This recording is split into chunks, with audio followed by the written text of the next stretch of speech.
भाषा, सिद्ध हुई भाषा। इसे देव भाषा के नाम से भी जाना जाता है। इसे हम आर्यों की साहित्यिक भाषा भी कहते हैं। यह पंडितों की भाषा भी कही जाती है।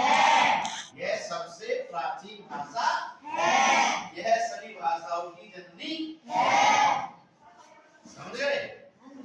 तो आप बड़े भाग्यशाली हैं कि आप संस्कृत पढ़ रहे हैं। आप संस्कृत पढ़ रहे हैं। आप अपने आप को कमजोर न माने। सीधे बैठे।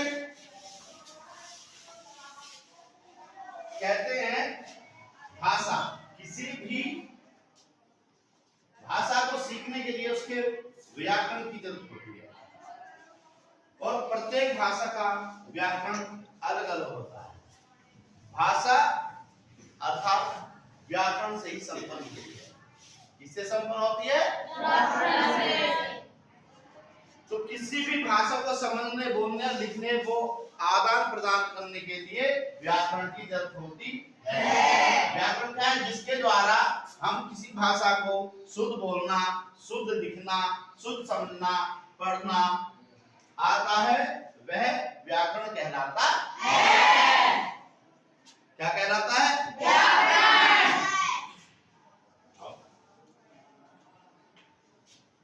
हाँ बेटा, चलो। भाषा के तीन भेद हैं। कितने भेद हैं? तीन। प्रथम में आता है मौखिक भाषा। कैसी भाषा? मौखिक भाषा। जो भाषा मुख के द्वारा बोली जाती है उसे मौखिक भाषा कहते हैं। ठीक, जैसे किसी को आवाज लगाना, नरेंद्र, उपेंद्र, गजेंद्र, हरीश। ठीक, इस प्रकार से मौखिक भाषा होती है। कैसी भाषा? मौखिक। नंबर 2 पे आते हैं लिखित भाषा। कैसी भाषा आती है? लिखित। जिसको हम लिखकर पढ़ते और बोलते हैं और उसमें व्याकरण शैली के अक्षर प्रयुक्त होते हैं।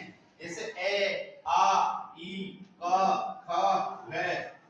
उदाहरण तौर पर जैसे नरेश, कर्ण, अमरीश, मैं वापस जाऊंगा, इनको लिख करके हम जो प्रतिष्ठित करते हैं वह लिखित भाषा होती है। नंबर 3 होती है सांकेतिक भाषा। कैसी? सांकेतिक भाषा। जिसके द्वारा हम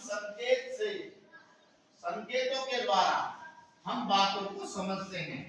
संकेतों के द्वारा हम बातों को